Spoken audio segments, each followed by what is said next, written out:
السلام عليكم ورحمة الله تعالى وبركاته. صاحبي الكسوق هذا كان عصبة شيء ميديا وربحين تيقظ بدو ورركا ما تدين أنا وحوا وين بيجا ودني كل واقعين وسنحسي دوني ما أنت سجالي تمن كمية نوسو آدم سنة جورة لكتان صومالي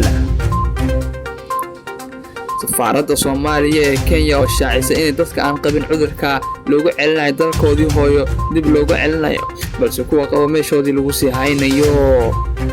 wasiirka maaliyadda ee dalka Australia Geoff Frydenberg ayaa qofac joogta ah kala ku qabtay xarunta baarlamaanka xilli uu jeedinayo khudbad halkaasay ka dhowaa wasiirka wasaaraha ee dalka Australia.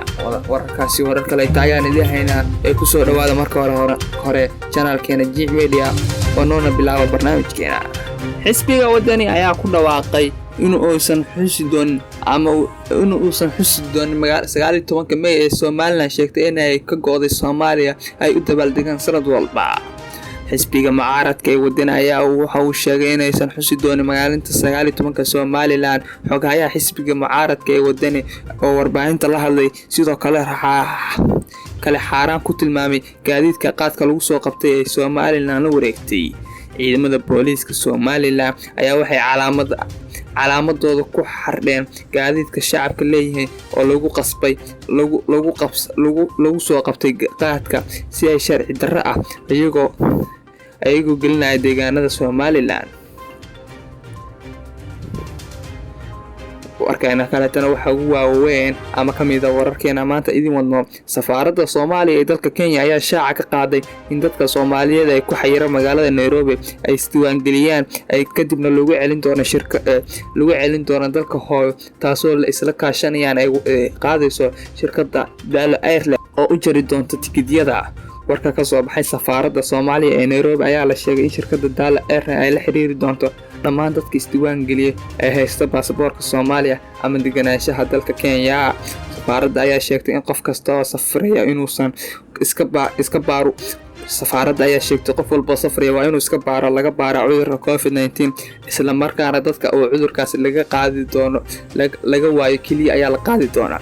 inta kuwa kale oo cudurkaas hayo ama laga helo meeshooda lagu sii hayn doono oo karantiin la gelin doono. qof kasta oo safraya in uusan cudurka COVID-19 kaliya dadka laga waayo cudurkaas ayaa la qaadi doonaa. sidoo kale dadka waa inay haystaan tikidiyada diyaaradda ugu dambeeyay ee 17 May 2020 oo ah maalinta ugu dambeysay isdiiwaangelinta ayaa lagu yiri qoraalka ka soo baxay safaaradda Soomaaliya ee Nairobi.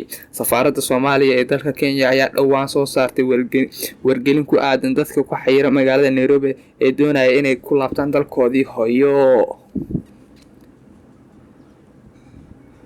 wasiir kamid ah wasiiradaha dalka Australia oo qaabilsan wasiirka maaliyadda Geoff Frydenberg ayaa qofac joogta ku qabtay xilli uu baarlamaanka hortiisa ka jeedinayo khudbad muddo 15 daqiiqo ayuu mas'uulku si aan kala joogsi lahayn u qofacayay.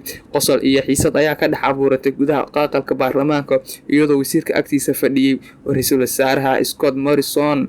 Geoff Frydenberg waxaa laga baaray cudurka coronavirus balse baaritaanka ayaa lagu sheegay in wasiirka uusan qabin cudurka.